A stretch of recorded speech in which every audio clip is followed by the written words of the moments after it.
The 710 freeway expansion is being called the largest infrastructure project in the United States. But how does its redevelopment affect nearby communities? Simply put, it may be hazardous to their health. According to the National Resources Defense Council, nearly half of the U.S. Latino population live in cities with the worst air quality. The heavily Latino communities along the 710 are among them. You want to show me? Yeah, sure. Pedro Yeah, Melendez lives in one of those communities, Carson. He's been driving trucks for 24 years. So this is where you spend a lot of your time, in this baby. Yeah, that's where I spend my time. You have rims like these. Those are pretty cool. I've got to say, I don't think I've ever seen that on an 18-wheeler. This shipping container is filled with 20,000 pounds worth of goods that Pedro will drop in the city of Bell. So on any given day, on the back of this truck, you're hauling products, goods that Americans use every single day. Exactly, like you wear it right now. Maybe my clothes arrived on this truck. That's true. That's good. What's the freeway that you travel most frequently?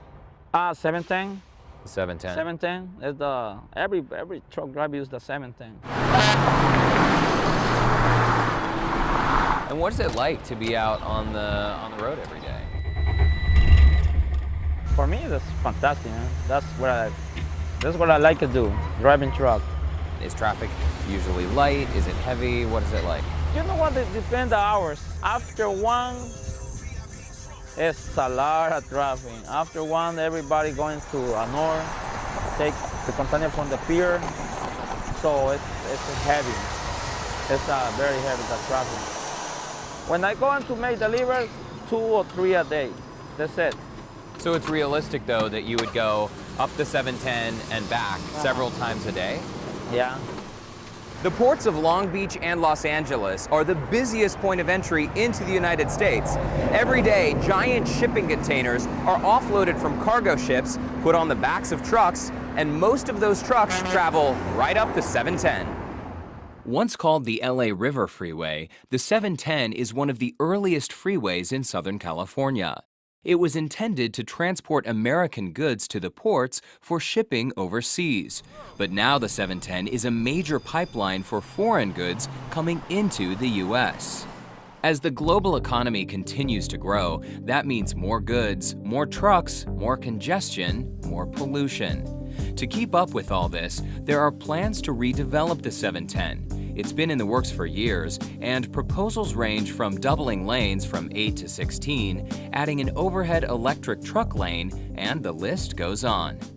So what does this mean for the families living nearby? Hello? Hi, Francis. I'm Derek from KCT. How are you? Francis and her family live directly across from the 710. So even though you can't see the freeway here, on the other side of that wall is the 710. Yes. She'll never forget the day a tanker truck crashed in front of their house. So early one morning, you heard a big explosion.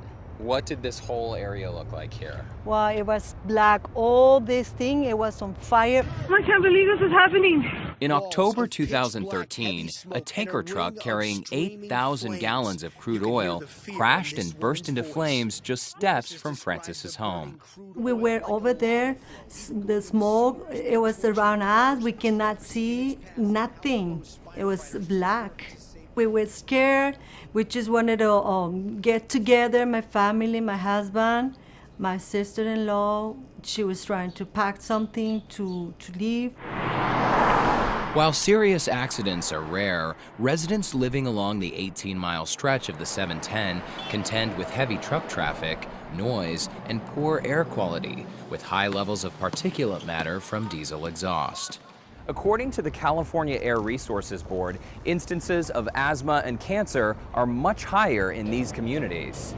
The 710, the rail yards, these factories, it's our everyday reality. And so to a certain level, that just becomes our norm. Mark Lopez is the co-director of a nonprofit group dedicated to preserving and bettering community members' quality of life.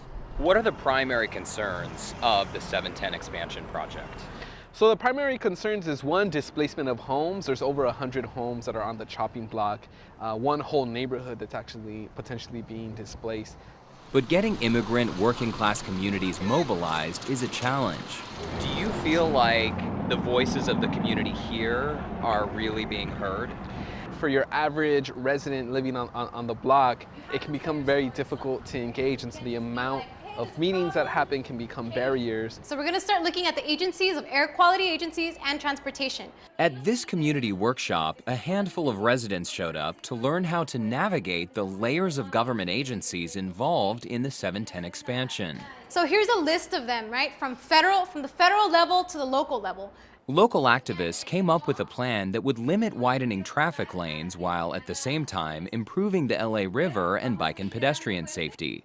Governor Brown vetoed a bill requiring Caltrans to examine that plan, but Mark says he understands why. He felt like Sacramento wasn't the venue to engage in this project, and so really recommended that we handle this through the current public process. We're not going anywhere, and so we're going to continue to be engaged as long as this project is on the table.